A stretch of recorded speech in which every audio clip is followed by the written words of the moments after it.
আসসালামু আলাইকুম, welcome to my channel yummy food creation. আমি আজকে আপনাদের সাথে দারুণ মজার ক্রিম ক্যারামেল বা ক্যারামেল পুডিংয়ের রেসিপি শেয়ার করব। আর 2টা ডিম দিয়ে আমি এরকম ছোট ছোট 6টা পুডিং তৈরি করেছি। বাচ্চারা এরকম ছোট সাইজের পুডিং খেতে কিন্তু অনেক বেশি পছন্দ করে। চলুন দেখে নেওয়া যাক কীভাবে খুব সহজেই দারুণ মজার এই ক্রিম ক্যারামেল বা ক্যারামেল পুডিং তৈরি করতে হয়। প্রথমেই আমি ক্যারামেল তৈরি করব। এই জন্য একটা পাত্রে 1/3 কাপ চিনি নিয়ে নিচ্ছি। চিনিটা খুব ভালোভাবে চারদিকে একটু ছড়িয়ে দিচ্ছি। ক্যারামেল তৈরির ক্ষেত্রে সবসময় চুলার আঁচটা মিডিয়ামে রাখবেন। খুব বেশি কমালে কিন্তু এটা একদম ক্রিস্টাল হয়ে যায়, আর অতিরিক্ত বেশি হিট দিলে কিন্তু ক্যারামেল পুড়ে যায়। এই জন্য সবসময় চেষ্টা করবেন চুলার আঁচটা মিডিয়ামে রাখতে। আর খুবই সামান্য পরিমাণে একটু পানি দিয়ে দিচ্ছি। যখন এরকম কালার আসতে শুরু করবে তখন চুলার আঁচটা মিডিয়ামের চেয়ে কিছুটা কমিয়ে দিচ্ছি। আর এই পর্যায়ে স্প্যাচুলার সাহায্যে সাইডের ক্যারামেল মাঝে এনে দিচ্ছি।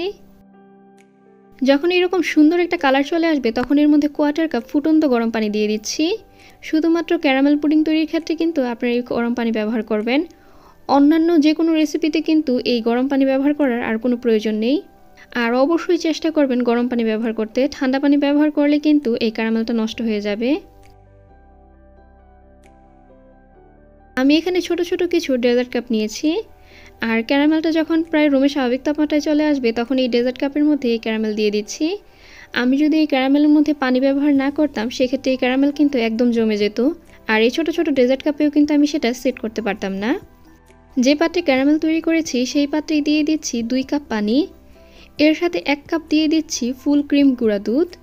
আমি আজকের এই ক্রিম ক্যারামেল গুঁড়া দুধ দিয়ে তৈরি করব। গরুর দুধের চাইতে গুঁড়া দুধ দিয়ে এই পুডিং তৈরি করলে পুডিংয়ের স্বাদটা কিন্তু বেশি ভালোবাসে। আর এটা জাল করে কিন্তু আর কোনো ঘন করে নেওয়ার দরকার নেই, কারণ 2 কাপ পানির মধ্যে 1 কাপ দুধ দিলে এটা কিন্তু এমনিতেই অনেক ঘন হয়ে আসে। বলক চলে আসলে এর মধ্যে 1/2 কাপ দিয়ে দিচ্ছি ডানো ক্রিম। এই ডানো ক্রিম দেওয়া কিন্তু পুরোপুরি অপশনাল, যেহেতু আমার কাছে ছিল এই জন্যই ব্যবহার করছি। আর এর মধ্যে কিন্তু আমি কোনো ধরনের চিনি, লবণ আর কোনো কিছুই ব্যবহার করব না। চুলা থেকে নামিয়ে এখন এই দুধের মিশ্রণটা ঠান্ডা করে নিচ্ছি। ঠান্ডা মানে কিন্তু পুরোপুরি ঠান্ডা না, মিশ্রণটা এই পর্যায়ে কুসুম গরম থাকবে। এখন একটা বাটিতে রুমের স্বাভাবিক তাপমাত্রায় থাকা 2টা ডিম নিয়ে নিচ্ছি। এর মধ্যে 2 টেবিল চামচ দিয়ে দিচ্ছি চিনি, আর সামান্য পরিমাণে একটু দিয়ে দিচ্ছি মিল্ক এসেন্স। আপনারা আপনাদের নিজেদের পছন্দ মতো যে কোনো এসেন্স এখানে ব্যবহার করতে পারেন। আর এই মিল্ক এসেন্স আপনার বেকিং টুল বক্সে পেয়ে যাবেন। আপনারা অনেকেই ভাবতে পারেন এই পর্যায়ে আমি এত কম চিনি ব্যবহার করছি কেন, কারণ আমি ক্যারামেলের মধ্যে কিন্তু অনেক বেশি পরিমাণে চিনি ব্যবহার করেছি। ক্যারামেলের চিনিটাও কিন্তু এই পুডিংয়ের মধ্যে মিশে যাবে।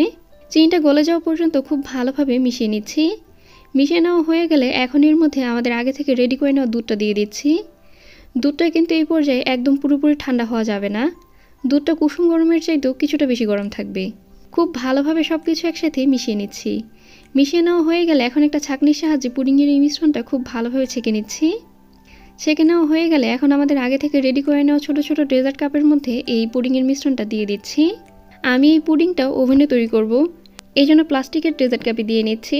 আপনারা যারা চুলায় বেক করবেন তারা কিন্তু ভুলেও কোনো ধরনের প্লাস্টিকের ডেজার্ট কাপে এই পুডিং বেক করতে যাবেন না। সেক্ষেত্রে এই প্লাস্টিক কিন্তু পুরোপুরি গলে যাবে আর এটার খাওয়ার যোগ্য থাকবে না। ওভেনে আমি যেহেতু ওয়াটার বাথে এগুলোকে একদম লো হিটে বেক করি, এজন্যই কিন্তু এই প্লাস্টিকের বাটিতে দেওয়ার পরও ওভেনে দিলে আর গলবে না। সবগুলো বাটিতে দিয়ে নেওয়া হয়ে গেলে এখন ফয়েল পেপার দিয়ে উপরের দিকটা খুব ভালোভাবে মুড়িয়ে নিতে হবে।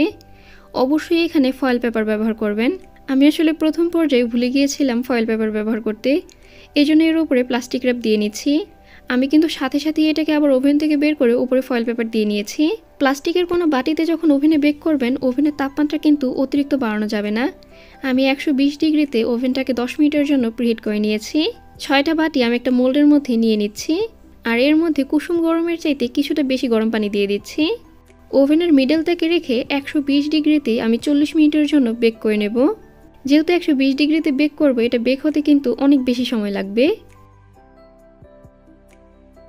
40 মিনিট পর ওভেন থেকে বের করে একদম রুমের স্বাভাবিক তাপমাত্রায় পুরোপুরি ঠান্ডা করে নিয়েছি। আর এই ডেজার্ট কাপের সাথে কিন্তু ঢাকনাও থাকে। আপনারা চাইলে এইভাবে এরকম ঢাকনা দিয়ে ঢেকে এগুলো সেল করতেও পারেন। আর এটা কিভাবে মোল্ড আউট করবেন তাও আমি আপনাদেরকে ডিটেলসে দেখিয়ে দিচ্ছি। ছুরির সাহায্যে প্রথমে এর সাইডের দিকটা একটু ছাড়িয়ে নিচ্ছি। সাইডের দিকটা ছাড়িয়ে নেওয়া হয়ে গেলে এর সাথে যে ঢাকনাটা ছিল সেই ঢাকনা দিয়ে ঢেকে নিচ্ছি। এরপর একটা প্লেটের মধ্যে উল্টো দিকে করে নিয়ে এটাকে খুব ভালোভাবে একটু ঝাঁকিয়ে নিচ্ছি। এই ক্রিম ক্যারামেল কিন্তু খুব সহজেই বের হয়ে আসবে। আর আমি আপনাদেরকে মেপেও দেখিয়ে দিচ্ছি আমাদের প্রতিটা ক্রিম ক্যারামেল বা ক্যারামেল পুডিং কতটুকু হয়েছে। প্রথমে খালি একটা কাপের ওজন নিয়ে নিচ্ছি। খালি কাপের ওজন 3 গ্রাম, আর ক্রিম ক্যারামেল সহ এর ওজন হয়েছে 106 গ্রাম। তার মানে এই প্রতিটা ক্রিম ক্যারামেল 100 গ্রামের মতো হয়েছে। আর এই ক্রিম ক্যারামেল খেতে কিন্তু আলহামদুলিল্লাহ অনেক বেশি মজার। বাসায় অবশ্যই একবার আমার এই রেসিপি ফলো করে ক্রিম ক্যারামেল তৈরি করবেন। ইনশাল্লাহ আপনাদের কাছে এই ক্রিম ক্যারামেল খেতে অনেক বেশি ভালো লাগবে। আর ভালো লেগে থাকলে প্লিজ আমার চ্যানেলটা সাবস্ক্রাইব করবেন। আর যারা সাবস্ক্রাইব করেছেন তাদেরকে অসংখ্য ধন্যবাদ। সবাই অনেক বেশি ভালো থাকবেন, সবাই সবার জন্য দোয়া করবেন। আল্লাহ হাফিজ।